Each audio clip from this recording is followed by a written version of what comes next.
会企业。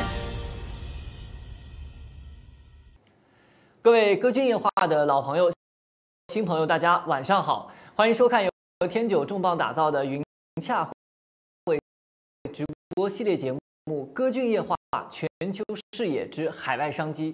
近年来，我们在国家“一带一路”倡议实施的背景之下，越来越多的中国企业通过走出去、引进来，参与到国际的合作，开创企业发展的新格局。在歌剧夜话全球视野之海外商机的系列节目当中，我们以多样化的形式和多元的视角，带领企业家朋友感知世界文化，探索海外商机。有这样的一个国家，是由17000多个岛屿组成，被誉为千岛之国。这里植被丰富，四季常青，人们称之为它是赤道上的翡翠，它就是印度尼西亚。作为东南亚最大的国家，印度尼西亚横跨到南北半球，横卧于亚洲、大洋洲两大洲、太平洋和印度洋两大洋之间，在国际舞台上扮演着越来越重要的角色。今年是中国和印度尼西亚建交70周年，建交70年来，两国在各个领域的合作不断的加强，双边关系取得了长足的发展。今天就让我们在歌总和印度尼西亚驻华大使周浩黎先生、印度尼西亚前外交部副部长迪诺帕迪贾拉尔先生的讨论当中，走进印度尼西亚，了解双边经贸合作的丰硕程度。Ambassador Oratmangun and Mr. Djalal, it is a great honor to meet you virtually online. Thank you so much for spending time to share with our audience over 700,000 Chinese entrepreneurs on TOJOY's cloud platform on a variety of topics. Your wonderful country, the bilateral relationship between the two great Asian countries, the challenges and the opportunities in the current environment, and of course, the government policies for attracting foreign investment to Indonesia, and the status quo of Indonesia businesses in China. And of course, the tips you can offer to the Chinese business folks who are ready to do business with Indonesia. I'm sure your sharing will be of utmost value to the audience. TOJOY is probably the largest business accelerator in China, with its business presence in 5 continents and over 5,000 employees. So we promote sharing economy and strive to bridge innovation, bridge projects, and with entrepreneurs' resources to scale businesses. So without further ado, allow me to get to the questions. So let's see, first of all, a bit of Indonesia. I understand the name of Indonesia stands for island country in Greek, with tens of thousands of islands and a wonderful climate. Indonesia really lives up to its reputation as the emirate of the Equator. To the Chinese people, Indonesia is the largest and the most populous country in Southeast Asia, a country with many ethnic groups and diverse cultures. But I'm sure there are much more. So would you give us a little brief about your country and share with us some interesting highlights in your history and culture? Well, thank you very much. Indonesia is, first of all, Chairman Gajun, thank you so much for your friendship and for your goodwill and for hosting this event.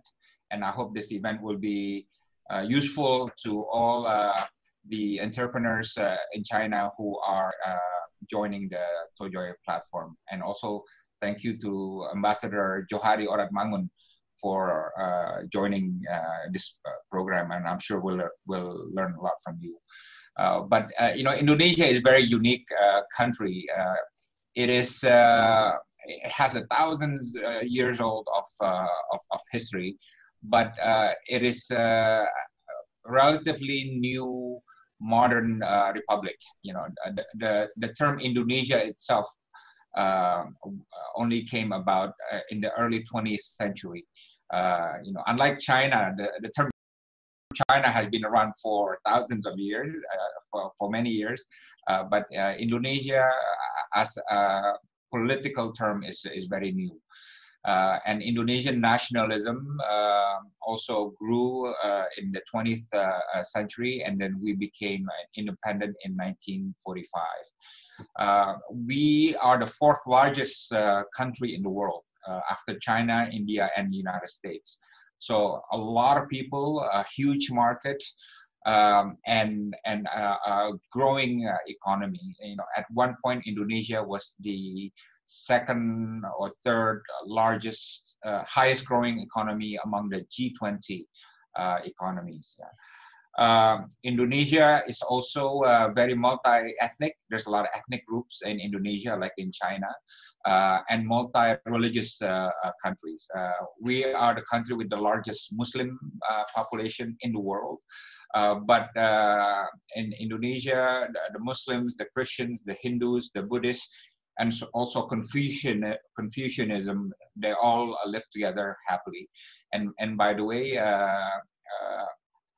in Indonesia, our motto is out of many, one. Bhinneka Tunggal Ika. Bhinneka Tunggal Ika means many cultures united in diversity. That's the one. Yes. Indonesia is also the largest country in Southeast Asia and the largest member of ASEAN, and the largest economy also in the Southeast Asian region. Indonesians, they have great food, Chairman. You would love our food. It's just so diverse, like our people. I'm from ethnic group called Minang, and from my ethnic group, it's run by women, right? It's very matriarchal. It's one of the very few societies where women are the leaders traditionally, right? So it's the women who propose to the men, for example, in our culture, right? Mm-hmm. Unfortunately, no woman ever proposed to me. I had to propose to my wife, right? So I was hoping she would propose to me, but she comes from a different ethnic group, right? But we are very rich in cultures, very rich in culinary landscape, and I think the millions of Chinese tourists who go to Indonesia, they experience this. I think this is why they like Indonesia, because there are just so many options. Indonesians are also one of the happiest people in the world. You know, we may have a lot of poverty still, you know, and a lot of problems, but it's the Indonesian mindset. They're always smiling, you know, they're always happy. A Gallup poll found that Indonesia is the 8th happiest people in the world, just right behind Fiji, Sweden, the Philippines, and some other countries. And there is also the importance of family in Indonesian society. So family connections and family as an economic and social safeguard is very important. It's not individualistic as in the West. Yeah? You can. I lived with my mother even though I had a job. You know, when I was in my 20s and 30s, I lived at her house still. Not because, you know, I was feel childish or anything, but because, you know, that's how Indonesian families are. They're always closely connected. And when you don't have a job, when you're unemployed, you go back to the family and they take care of you. Right? So the family as the social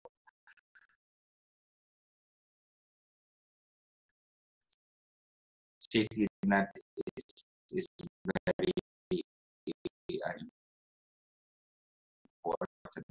And Indonesians are also very welcoming, warm, and open-minded. You know, they love foreigners. You know, they love having guests, and they respect the people who come into our country and into their homes. You know, it's part of our cultural makeup, right?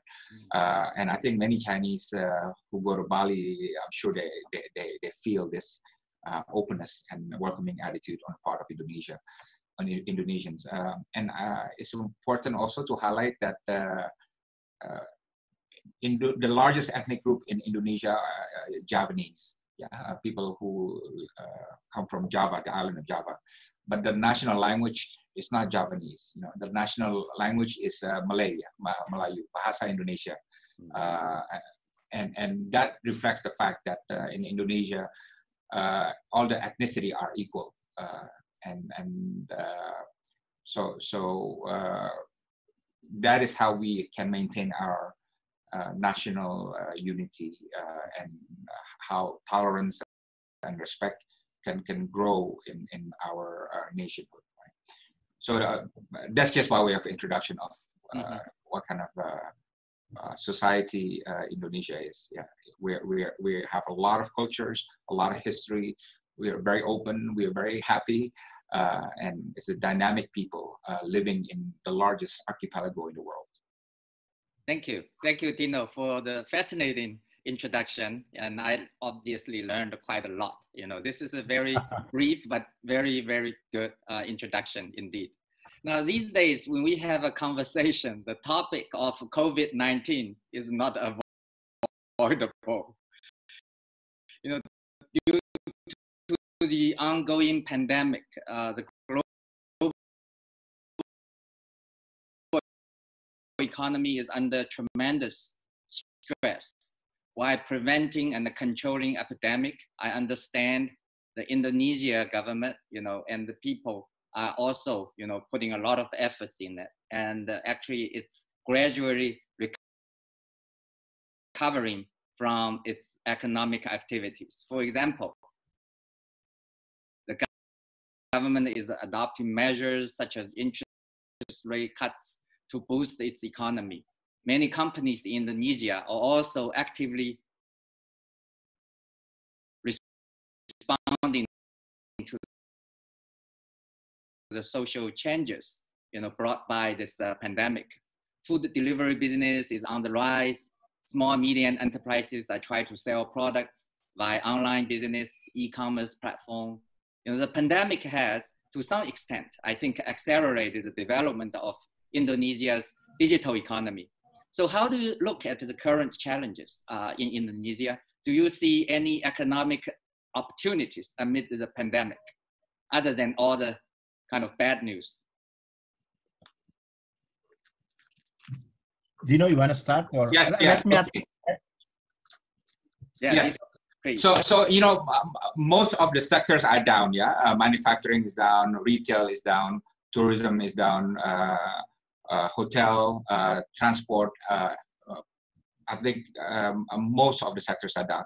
But the ones that are rising, as you rightly point out, are the food industry is rising because people are staying home and they like to eat more food. In fact, in my home, my kids just opened a vendor, a food vendor, and we're getting a lot of sales from our neighbors and from around the neighborhood. So people are staying home and eating more and ordering more, and that makes online business, e-commerce rise quite dramatically.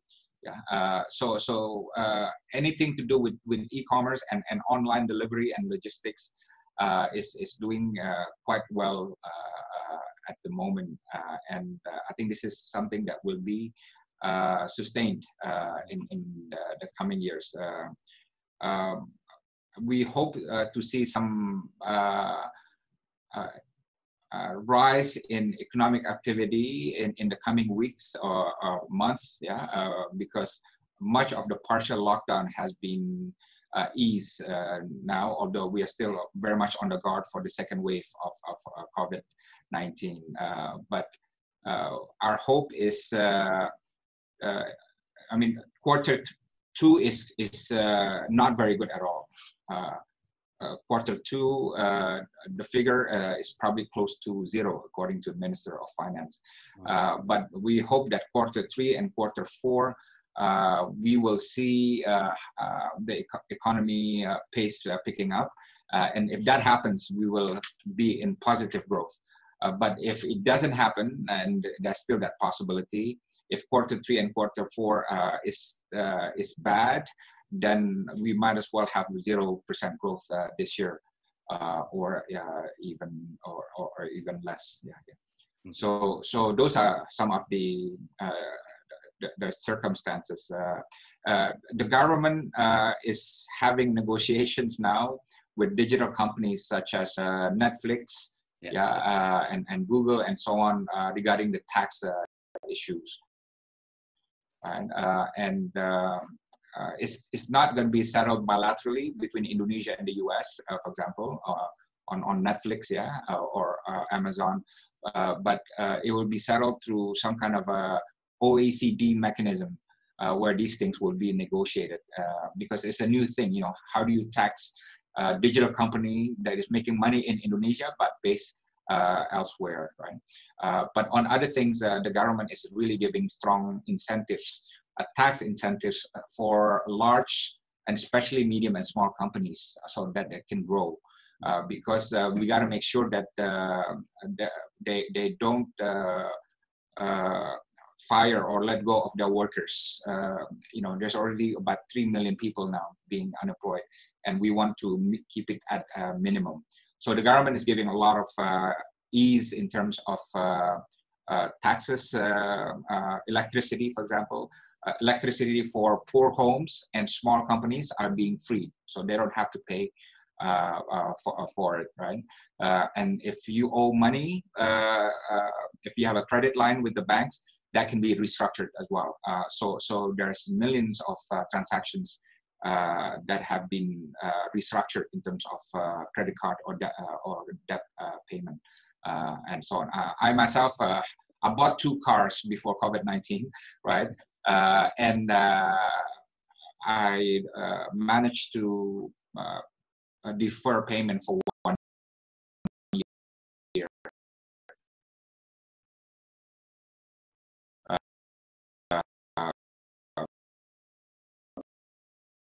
Because of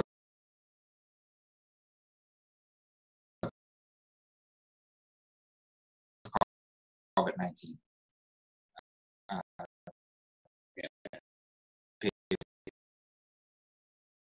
For those cars.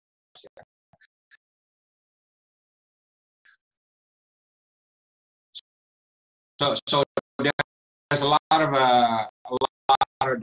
those initiatives by the government to support business and to make sure that they go on, because if they don't go on, then there will be more unemployed people. Yeah. Good. Good to hear that. I think the government and the people are all working hard, and a similar situation as in China. The government puts out a lot of policies, and fortunately, China is recovering very quickly. You know, from the data I saw, you know, everything seems to be turning to the positive side. And certainly, we send our best wishes to the people in Indonesia. Hope you know, they can overcome this, and certainly, you know, business can work together to help the recovery process. Now, I want to go back a little bit about the history of friendship between China and Indonesia. You know, both China and Indonesia are Asian civilization with splendid, you know, histories. Our friendship actually can be traced back to the Han Dynasty over 2,000 years ago, when Chinese merchants exchanged silk goods for Indonesian spices, gold, silver, and the rice. Then in the Ming Dynasty, at the beginning of the 15th century, you know, Zheng He made a 7 ocean voyage, leaving countless historical marks on the islands of Java and the Sumatra. You know, after the founding of New China, of course, you know, Indonesia was one of the first countries to establish diplomatic relationship, you know, with China. These were, you know, good, certainly good memories for all the people, and then sometimes, you know, not so good times as well. But on the whole, we have great historical relationship, and certainly the relationship has been extremely tied up, you know, since the diplomatic ties was built in 1990. And then the establishment of the strategic partnership in the 2005. bilateral relationships have entered into a new period of development. So, Mr. Ambassador, what is your perspective, on the bilateral relationship or friendship you see? Thank you very much, Chairman Jange. Just call me Pa Joe. It's easier because you call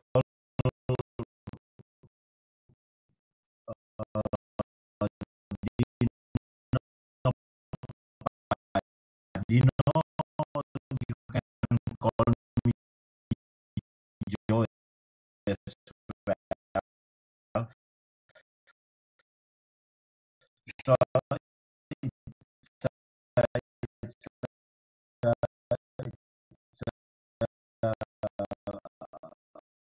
it's a great thing to have three of us. Now, if I'm not mistaken, we are number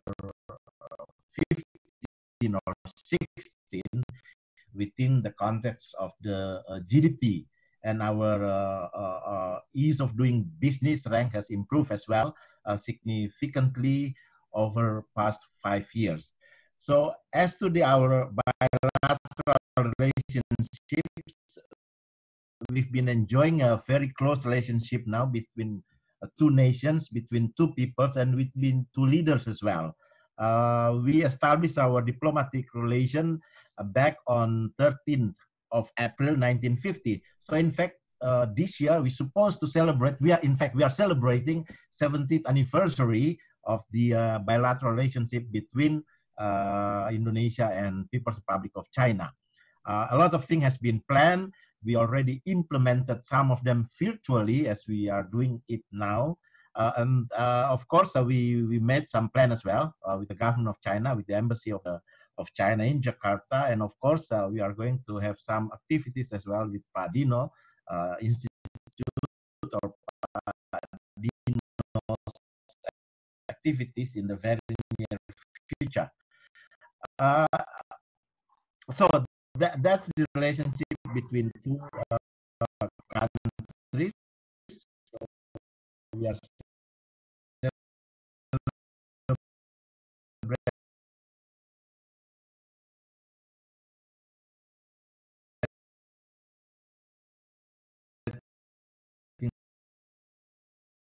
celebrating 70th anniversary now. History, as already mentioned, history notes that during the Sriwijaya and Majapahit era, the Chinese traders regularly trade with Indonesia, most notably spices. And you already mentioned that during the administration of the President Susilo Bambang Yudhoyono back in April 2005, President at the time, President Susilo Bambang Yudhoyono and President Hu Jintao signed a joint declaration on strategic partnership, which became a starting point of rapid development of relations between the two countries. And then during the visit of President Xi Jinping to Indonesia, if I'm not mistaken, October 9, 2013, the two leaders agreed to elevate the bilateral relations to the level of strategic comprehensive partnerships. So in Bahasa Indonesia, we call it, if we used to the relationship as a friends, now we elevate to become buddy, sahabat, a close friends, something like that. So to this end, the two countries agreed to strengthen, China and Indonesia, cooperation in the following areas, among others, because we are looking at the comprehensive strategic partnerships. We have to look at the three pillars of relationship: political and security, economy, and of course, socio culture. So those are, if you need some number, I can give you some numbers as well on those, in particular in the economic cooperation between two countries. But I should consider that for the last few years, 5 years, 10 years, we've been able to accelerate the relationship between two countries, Indonesia and China. Mm-hmm. Yes, definitely. I think, as you mentioned, with the bilateral trade agreement and, the China and Indonesia are becoming important trading partner, and the bilateral investment and the trade have been rising rapidly in recent years, thanks to the China-ASEAN free trade agreement. And also the two countries now enjoy more economic and trade opportunities, which is reflected by greater bilateral trade scale and more varieties of bilateral exports and imports. TOJOY has over 700,000 entrepreneurs on our platform. Seeing the positive trend, many are becoming increasingly interested. They would love to learn about the latest progress on our trade and economic cooperation and some preferential policies, for overseas investors from the Malaysian government. So Joy, could you please give us some highlights about these policies, in terms of attracting and welcoming the Chinese investors coming to the country? Let me give you some numbers, and then I think Pak Dino has some ideas as well, because he's in Jakarta. I'm in Jakarta, but for a family visit. I think Indonesia and China relations since 2013 have flourished and achieved the highest level of cooperation. Of course, during the period of 2014 till last year. And President Jokowi and President Xi Jinping, in fact, have met during that period 8 times to add more telephone call conversation as well.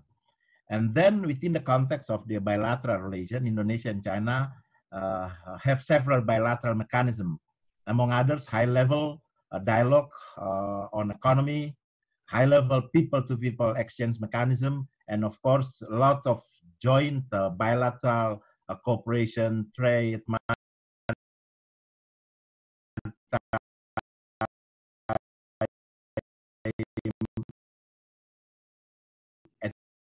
etc.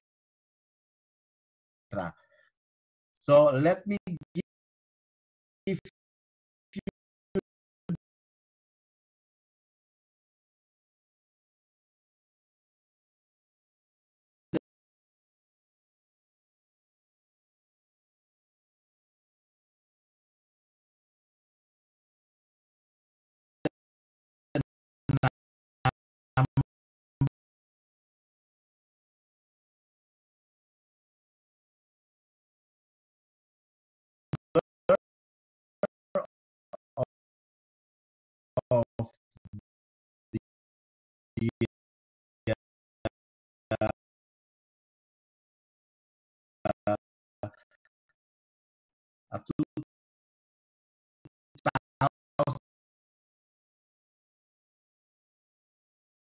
this is the reflection as well of the conducive environment of doing business and invest in Indonesia.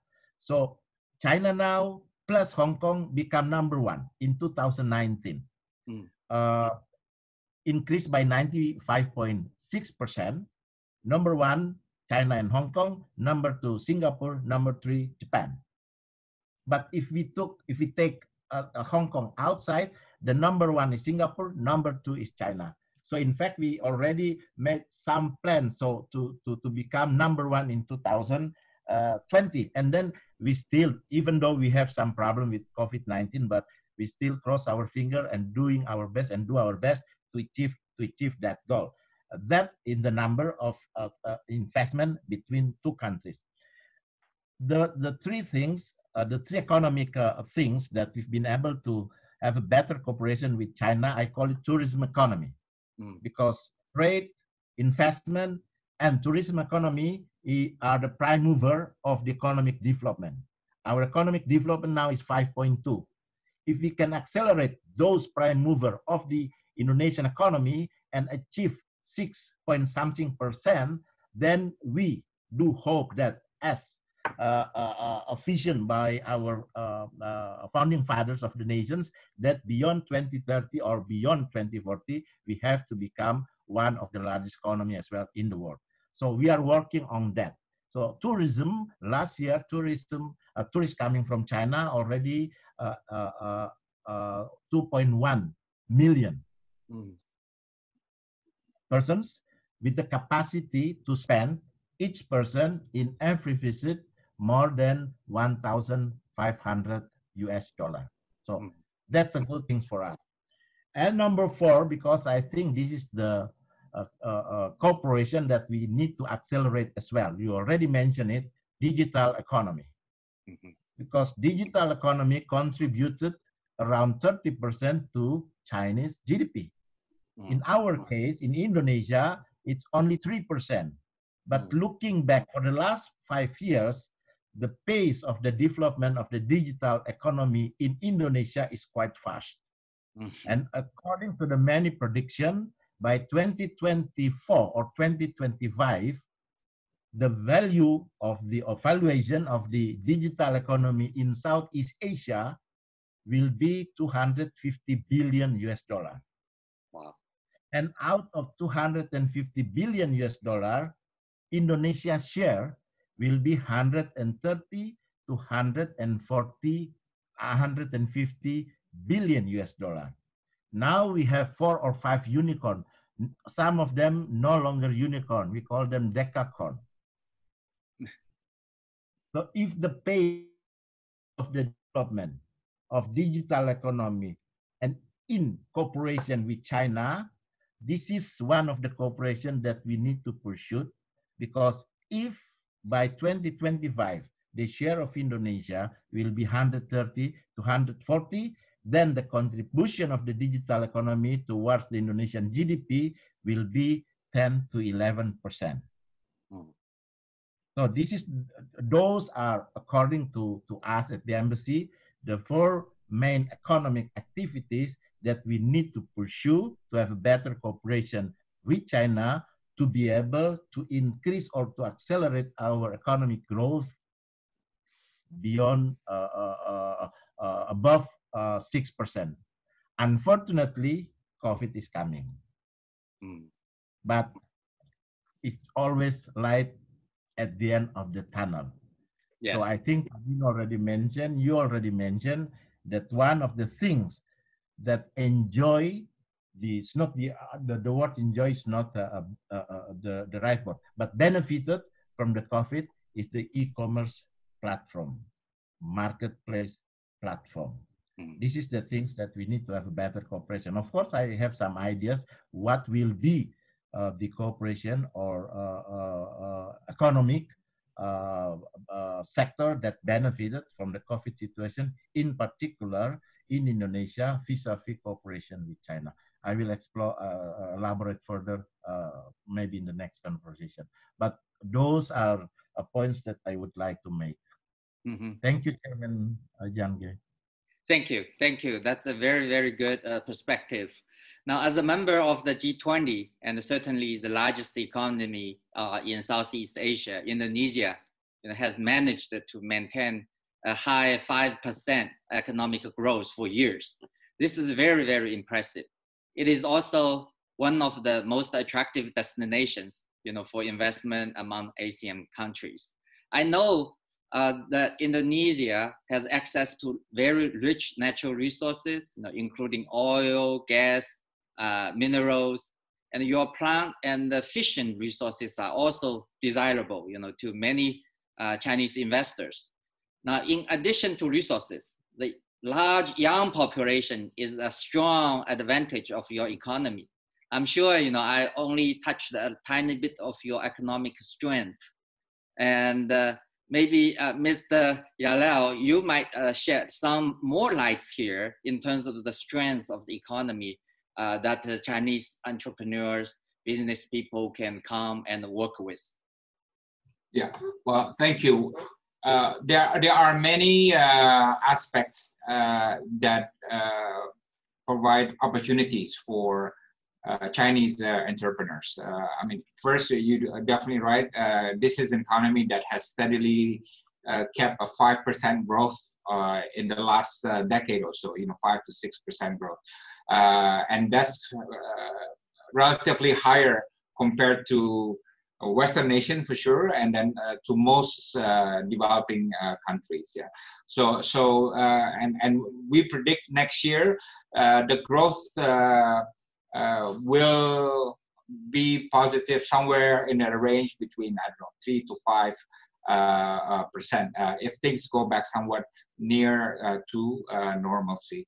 But there are a lot of business plans that the government is doing. But first, you have to underscore that the President Jokowi's government is very, very pro-business. right? You know, President Joko Widodo himself is a businessman, and he became president and adopted very pro-business regulations, and he understands what business wants. He understands trade and so on. But the opportunities, the young people in Indonesia it's a bulk of our population. I think about 50% of Indonesians are under between 29 years old. Yeah, and about 65 million people are between the age of 10 to 24, right? And they have spending power. You know, either their parents have money or they have money. Yeah, so they are part of also a very strong consumer class. It is predicted that there's 141 million consumer class in Indonesia with extra money to buy things. Urbanization in Indonesia is very strong, like in China. There's about 140 million 147 million Indonesians living in cities now. And as you know, living in cities, the needs are a lot more than if you live in the rural areas. And there's also a big project, a huge project for Indonesia to move the capital to East Kalimantan. That has been somewhat distracted by COVID-19, but the president has signaled that he wants to still get it done, moving the whole capital from Jakarta to an area in East Kalimantan. Yeah. So that's going to be a huge project. And on top of that, there are two main sectors that will drive the economy under President Jokowi. One is definitely infrastructure. You know, there's a lot of infrastructure projects, and I believe that some Chinese companies are also supporting and taking part of that, these infrastructure projects in Indonesia. And secondly is the human capital projects, you know, building universities, trainings, and all the things that will elevate the human capital development in Indonesia. So those two areas, physical infrastructure and human capital development, are where the emphasis will be in terms of national development. And one other thing that is important to understand, before the debate was always about poverty in Indonesia, like China. China had a lot of poverty, and if you look at China in the 60s, 70s, the discussion was about how to beat poverty. Yeah? But in like in China, in Indonesia, the debate is shifting now. It's no longer about poverty. Now it's about quality of life, right? So this reflects the fact that the middle class is much growing in Indonesia. The consuming class is growing. So because there's now a shifting debate from poverty to quality of life, this provides opportunities for the business people, both in Indonesia and outside. Because these people, you know, they want to buy shampoo, right? They want to have a nice headphone. They want to have you know, nice clothes and so on and so on. Yeah? So this is a huge opportunity for Chinese. And by the way, Indonesian young people in the survey say that they're open to global brands, right? So from China, we see a lot of Xiaomi, some Huawei, not as much as Samsung, but some Huawei phones. And also the DG planes, yeah, the drones, yeah. I see quite a lot in Indonesia. I think the challenge for Chinese entrepreneurs is being able to show Indonesians that Chinese brands are good, but the quality is also good, right? I know some Indonesians still have the old mindset that Chinese brands, but they don't know about, and the quality is not so good. But as we know, you know, I've been to China every year. Chinese design is really, really good now, and Chinese quality has much improved compared to like 20, 30 years ago. So this kind of information needs to be imparted to Indonesian consumers. Yeah. 在今天的节目当中，戈总和印度尼西亚驻华大使周浩黎先生、印度尼西亚前外交部副部长迪诺帕迪贾拉尔先生就中印双边关系及经贸合作发展历程和展望做出了深入探讨。在下期节目当中，戈总和印尼驻华大使、印尼前外交部副部长继续围绕两国企业合作话题探讨共赢之道。在这里也感谢大家的观看，由天九重磅打造的云洽会直播系列节目《歌剧夜话：全球视野之海外商机》，明天同一时间我们不见不散。